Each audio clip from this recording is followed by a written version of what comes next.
আসসালামু আলাইকুম, তাসরিমা নাহিদ আমন্ত্রণ জানাচ্ছি এনটিভির সন্ধ্যার খবরে। ক্রাউন সিমেন্ট শিরোনাম দেখছিলেন, জানাবো পুরো খবর। উচ্চ আদালত থেকে সন্ত্রাসীদের জামিন হওয়ায় প্রধান বিচারপতির কাছে উদ্বেগ জানিয়েছেন আইন উপদেষ্টা ডক্টর আসিফ নজরুল। আজ সুপ্রিম কোর্টে প্রধান বিচারপতি ডক্টর সৈয়দ রেফাত আহমেদের সঙ্গে বিদায়ী সাক্ষাৎ করেন আইন উপদেষ্টা এবং উদ্বেগ প্রকাশ করেন তিনি। ভয়ঙ্কর ব্যক্তি যিনি জামিনে পেয়ে জুলাই গণ অভ্যুত্থানের যারা নায়ক আছে তাদের উপর হামলা করতে পারেন, এই ধরনের জামিন যখন হয় তখন আমরা প্রচণ্ড শঙ্কিত, আতঙ্কিত। আমাকে পটেনশিয়ালি খুন করতে পারে এমন একজনকে যদি কোনো বিচারক জামিন দেন, তাহলে এই খুনের দায় দায়িত্ব ওনার উপর পড়ে কিনা সেটা ওনাদেরকে বিবেচনা করা উচিত। কে পরবর্তী প্রধান বিচারপতি হচ্ছেন এটা হচ্ছে সরকারের নীতি নির্ধারণের বিষয়। এই নীতি নির্ধারণী বিষয়ে এককভাবে কোনো কিছু বলার এখতিয়ার আমার নাই। ৩-৪ দিনের মধ্যে জানতে পারবে। ইনকিলাব মঞ্চের মুখপাত্র শরীফ ওসমান হাদির জন্য খাস দিলে দোয়া চেয়েছেন স্বরাষ্ট্র উপদেষ্টা জাহাঙ্গীর আলম চৌধুরী। আজ সচিবালয়ে সাংবাদিকদের কাছে তিনি এমন দোয়া কামনা করেন। আগামীকাল জুম্মার নামাজের পরেও ওসমান হাদির জন্য দোয়া করবেন, যেন উনি সুস্থ হয়ে আমাদের মাঝে ফিরে আসে।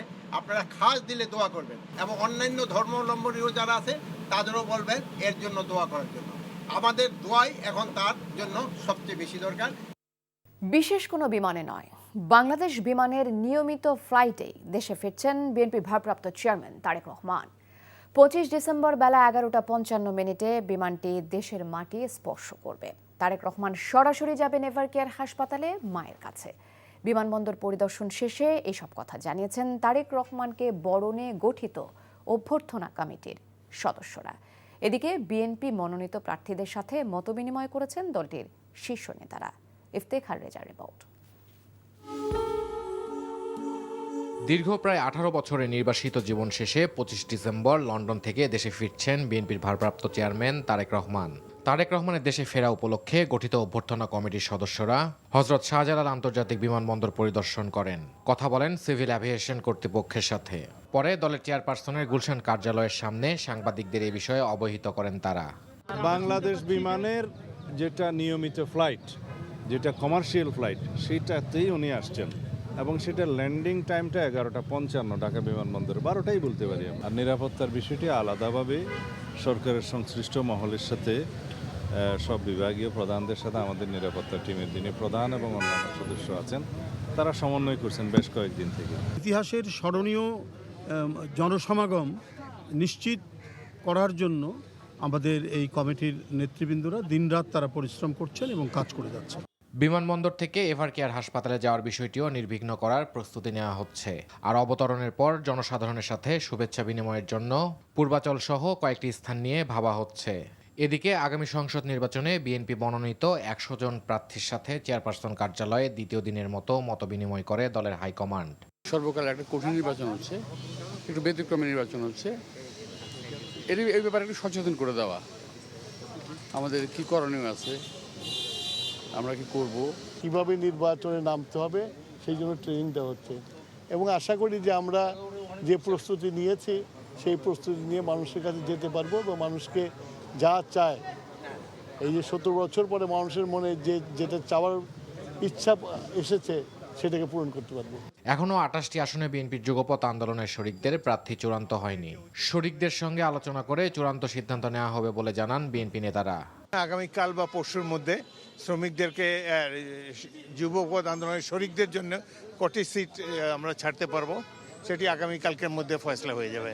তবে দিনব্যাপী কর্মশালায় যুগপৎ আন্দোলনের শরিক দলগুলোর নেতাদেরও দেখা যায় গুলশান কার্যালয়ে। Iftekhar Reza, NTV news, Dhaka. আওয়ামী লীগের আমলে ডিজিএফআই এর জয়েন্ট ইন্টারোগেশন সেলে 26 জনকে গুম নির্যাতনের মামলায় ফ্যাসিস্ট শেখ হাসিনা, তার সহযোগী তারিক আহমেদ সিদ্দিক ও 11 সেনা কর্মকর্তার বিচার শুরুর আদেশ দিয়েছে আন্তর্জাতিক অপরাধ ট্রাইব্যুনাল।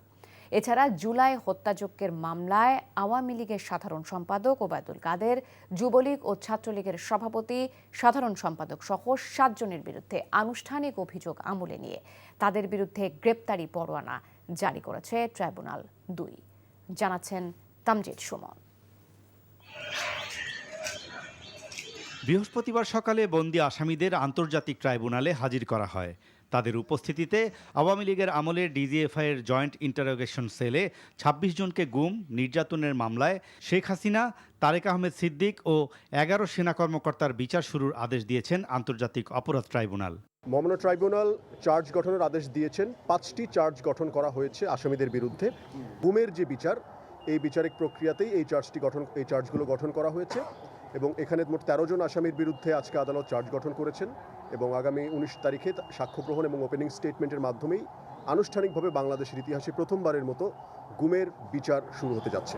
৩ জন আসামির আইনজীবী এজলাসে আসামিদের পক্ষে বক্তব্যে বলেন, নির্যাতনের বিষয়ে তাদের সংশ্লিষ্টতা ছিল না, তারা নিজেদের নির্দোষ দাবি করেন। যে সকল চার্জ গঠন করা হয়েছে এই অভিযুক্ত ৩ জন আসামির বিরুদ্ধে, তারা এই আসামির বিরুদ্ধে গঠিত অভিযোগ ডিনাই করেছেন এবং নির্দোষ দাবি করে বিচার প্রার্থনা করেছেন। তার জবাব ছাত্রলীগ তারাই দেবে। এদিন জুলাই হত্যাযজ্ঞের মামলায় ওবায়দুল কাদের, যুবলীগ ও ছাত্রলীগের সভাপতি, সাধারণ সম্পাদক সহ ৭ জনের বিরুদ্ধে অভিযোগ আমলে নিয়ে গ্রেফতারি পরোয়ানা জারি করেন ট্রাইব্যুনাল ২। শুনানি শেষে চিফ প্রসিকিউটর বলেন, জুলাই আগস্টের আন্দোলন দমনে আইনশৃঙ্খলা বাহিনীর পাশাপাশি আওয়ামী লীগ ও তার সহযোগী সংগঠনের নেতাকর্মীদের অস্ত্র হাতে মাঠে গুলি ছুড়তে দেখা গেছে।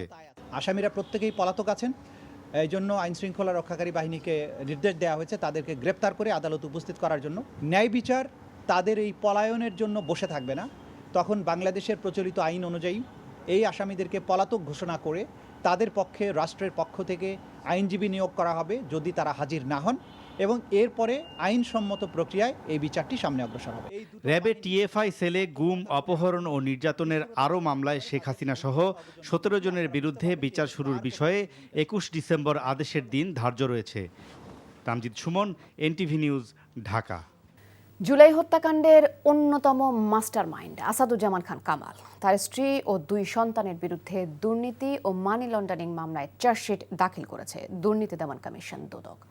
দুদকের প্রধান কার্যালয়ে ব্রিফিংয়ে এই তথ্য জানান দুদকের মহাপরিচালক মোহাম্মদ আক্তার হোসেন।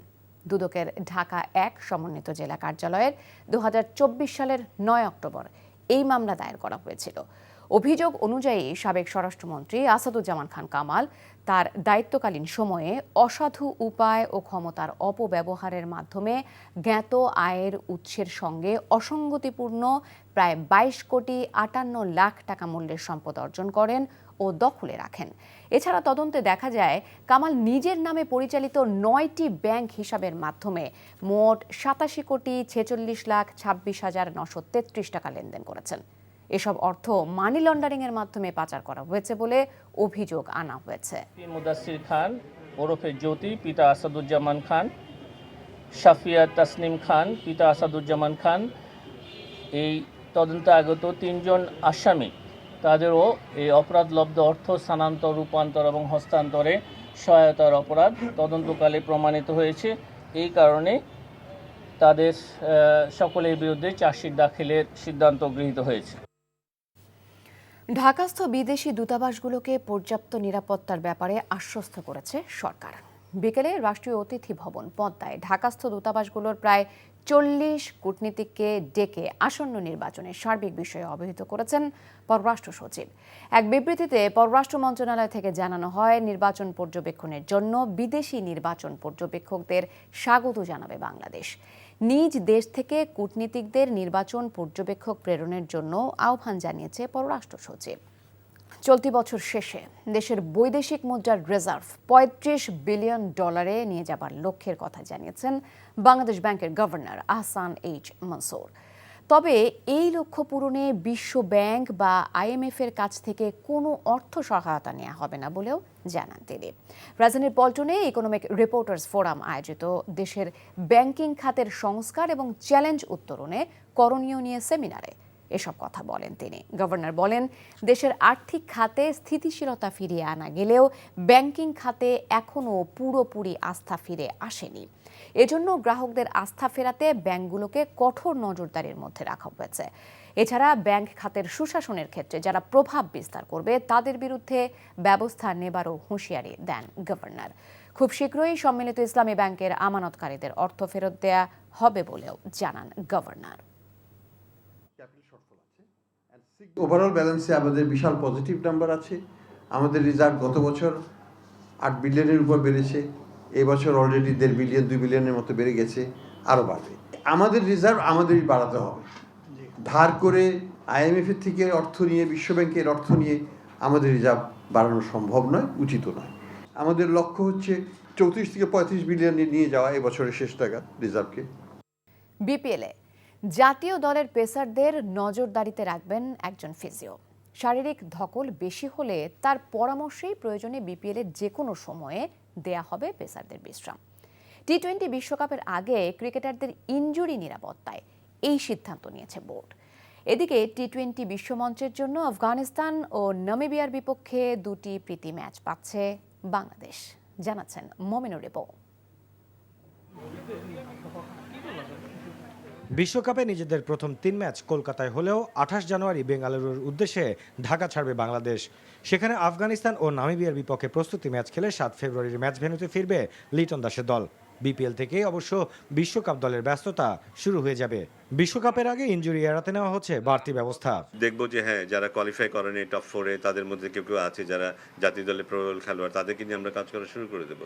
এবং বিপিএল শেষ হওয়ার পরপরই কিন্তু ছোট্ট করে ঘরের মাটিতেই কিছু ট্রেনিং প্রোগ্রাম হবে 2-3 দিনের জন্য, কারণ সময় খুব কম। ক্রিকেট বোর্ডের একজন ট্রেনার পুরো বিপিএল কভার করবেন, যার কাজ হবে যারা পনি প্লেয়ার্স অফ ন্যাশনাল ইন্টারেস্ট, তাদের পুরো টুর্নামেন্ট জুড়ে ওয়ার্কলোড ম্যানেজমেন্ট হবে এই জিপিএসের মাধ্যমে। সো ওই ওয়ার্কলোড ম্যানেজমেন্টের মাধ্যমে যদি কোনো প্লেয়ার রেড জোনে থাকে, সেটা ওই ফ্র্যাঞ্চাইজির সাথে কমিউনিকেটেড করে দেওয়া হবে যে he is in the red zone, okay rest দিতে হবে। এদিকে আইপিএল এর মাঝে 8 দিনের জন্য দেশে ফিরতে হবে মুস্তাফিজুর রহমানকে। 2027 বিশ্বকাপে সরাসরি খেলতে হলে নিউজিল্যান্ডের বিপক্ষে ওয়ানডে সিরিজে জয় গুরুত্বপূর্ণ স্বাগতিকদের জন্য। তাই কিউইদের বিপক্ষে টি-20তে ছুটি পেলেও মুস্তাফিজকে খেলতে হবে ওয়ানডে সিরিজে। ও যেই পর্যায়ে খেলবে, যে লেভেলে খেলবে, যে কম্পিটিটিভ এনভায়রনমেন্টে থাকবে, সেখান থেকে এসে এখানে আরেকটু বেশি কন্ট্রিবিউট করতে পারবে, এই সম্ভাবনাটাও কিন্তু থাকবে। সো আমরা সব হিসাব কিতাব করেই দেখেছি যে প্লাস মাইনাস করে যে ওর প্রেজেন্সটা আমাদের জন্য জরুরি। আমাদের এক্সিস্টিং যেই স্ট্রেংথ আছে সেখানে ও থাকলে সেটা আরও বেশি শক্তিশালী হয়, সেই বিবেচনায় এটা করা। পিএসএল এর কারণে পাকিস্তানের বিপক্ষে বাংলাদেশের সিরিজের সূচিতে পরিবর্তন আসছে। সাদা বলের 2 সিরিজ নির্ধারিত সময় হলেও টেস্ট 2টি খেলা হবে পরে। Mominur Ripon, NTV news, Dhaka. এই ছিল সন্ধ্যার খবর। এই খবরের ভিডিও সহ আপডেট জানতে ভিজিট করুন এনটিভি অনলাইন www.ntvpd.com। এছাড়াও এনটিভির জনপ্রিয় সব অনুষ্ঠান ও খবরের আপডেট জানতে ভিজিট করুন আমাদের ইউটিউব ও ভেরিফাইড ফেসবুক পেজে। রাত 10:30টায় রাতের খবর দেখার আমন্ত্রণ রইল। ধন্যবাদ সবাইকে।